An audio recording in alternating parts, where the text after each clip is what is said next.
I'm writing this with trembling hands and a heart full of confusion, because I genuinely don't know if I've committed an unforgivable betrayal, or if my fiancé is catastrophizing something that was meant to be a loving gesture. Let me start from the beginning.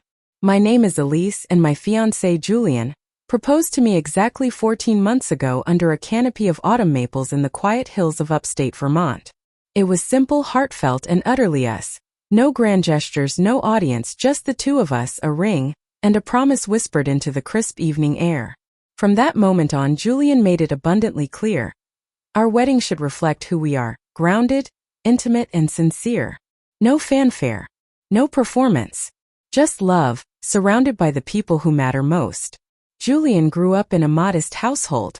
His parents worked double shifts to keep the lights on, and luxury was never part of their vocabulary. He's always been deeply uncomfortable with extravagance, not out of judgment but out of principle. He believes meaning outweighs spectacle. For months he poured his soul into finding the perfect venue that embodied that ethos. And he found it. Willow Creek Hollow. Tucked away in the Catskills, it's a family-run vineyard with weathered barn wood, wildflower meadows, and a centuries-old oak tree where he imagined us exchanging vows. He showed me sketches he'd drawn of the ceremony layout. He researched local caterers who use farm-to-table ingredients. He even practiced walking down the gravel path in his mind, nervous but excited. Every time he talked about it, his eyes lit up like he'd discovered a secret paradise meant just for us. And I smiled and nodded, because I loved him. But deep down, I've always harbored a different dream. Ever since I was a little girl watching period films with my grandmother, I've been enchanted by grandeur. The kind that makes your breath catch when you step into a room. Crystal chandeliers dripping with light, gilded mirrors, velvet drapes, a ballroom where time stands still. Not because I crave attention, but because I've always believed that your wedding day should feel like stepping into a storybook, one where you're the heroine of your own epic. I never voiced this to Julian, not because I was hiding it but because I respected his vision. I told myself, this is his dream too. Compromise means meeting in the middle. So I tucked my fantasy away, like a silk dress folded neatly in a drawer. But then, everything changed. 3 months ago, while scrolling through a luxury wedding blog, yes, I have a secret Pinterest board titled One Day, I stumbled upon Villa Serafina. Oh, words fail me. Imagine a 1920s Italianate mansion perched on cliffs overlooking the Hudson River. Marble colonnades. A grand ballroom with a ceiling painted like the night sky. A terrace where guests could watch the sunset over the water with champagne flutes in hand. And this is the part that made my heart stop. A private chapel with stained glass windows that cast rainbows across the aisle at golden hour. It was everything. And miraculously, they had a last-minute cancellation for our exact wedding date. I did the math.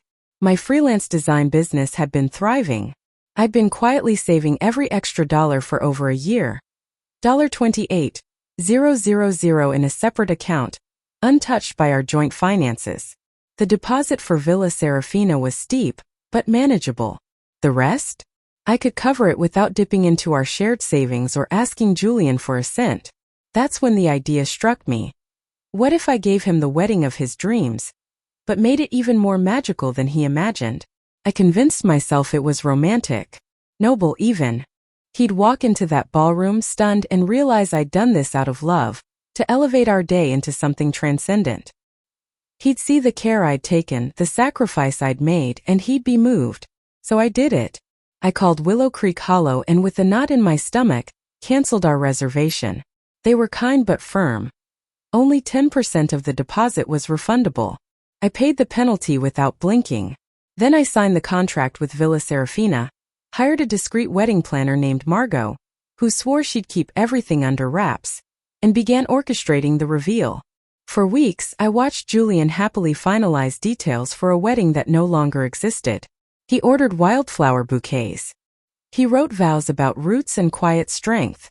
He even bought a pair of brown leather boots for the vineyard's dirt paths. And every time he mentioned Willow Creek, guilt pricked at me, but I silenced it with the mantra, he'll thank me when he sees it.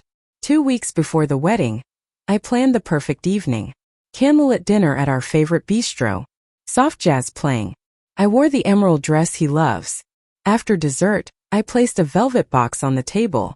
Inside wasn't jewelry, but a custom photo album titled Our New Beginning. Page 1.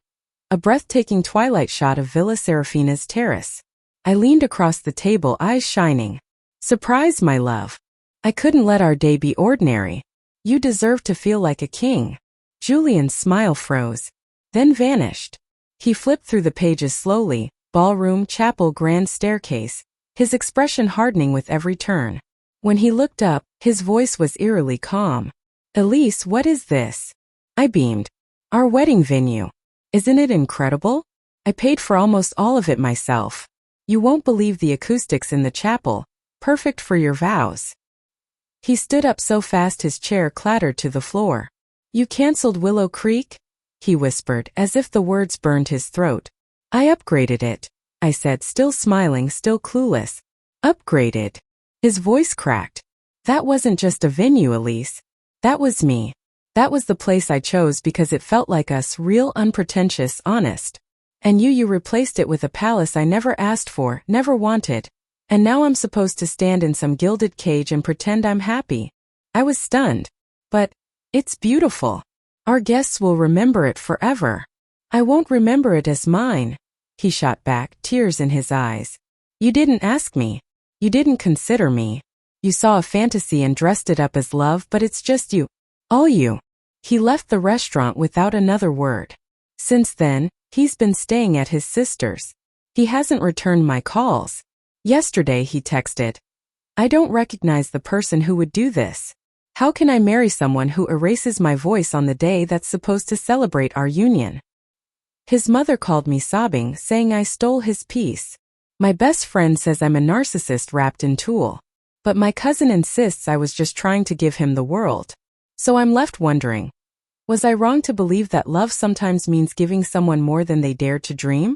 Or did I cross an unforgivable line by making a unilateral decision that erased his deeply held wishes, no matter how well-intentioned?